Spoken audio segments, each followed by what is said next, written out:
Okay, so last night about 5:48 p.m. local time, a Mooney M20 crashed into a parking lot.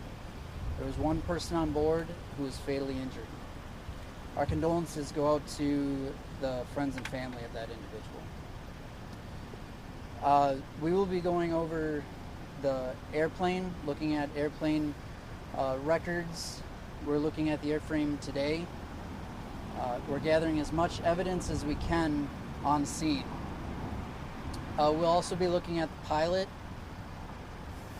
the history of flight, the pilot's history, pilot's hours, and etc. Also look at the weather.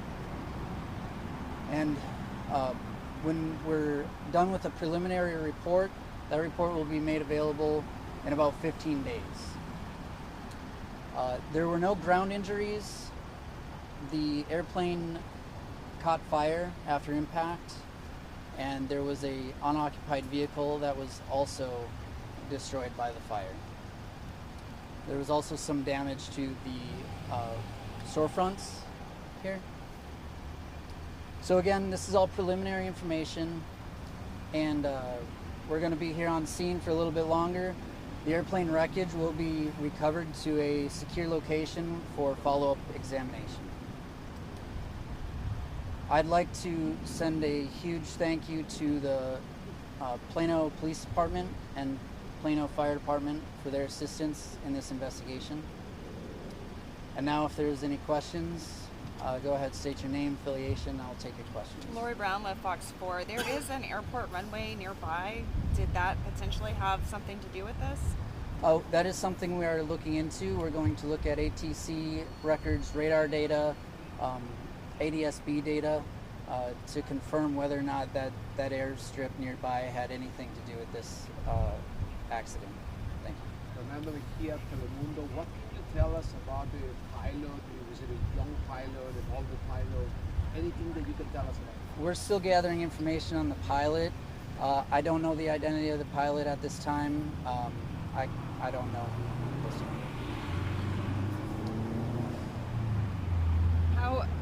How close of a call was this with this strip mall right here, the diner, the nail salon? Surely, a congested area, there's potential for more, and we're very fortunate that there were not any more ground injuries. Janelle Fort with WFAA. What are the challenges you guys face in doing this investigation? The investigation, it can be challenging. We look at a lot of components with a lot of different things with the airplane, the pilot, the history, the weather. So every investigation is a little bit different, but our main goal is just find the facts, try to figure out what happened, and prevent future accidents like this from happening.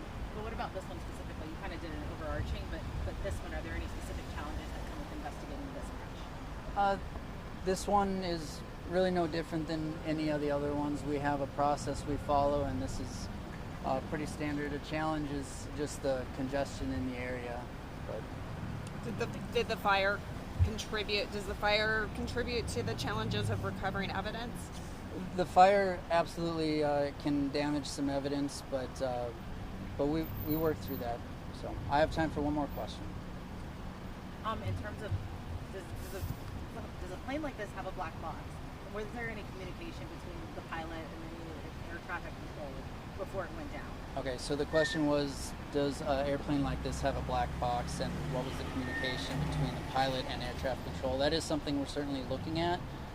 As far as a black box or a flight data recorder, we're looking to see if there is any data recorders on board this airplane. It is not required for this type of airplane.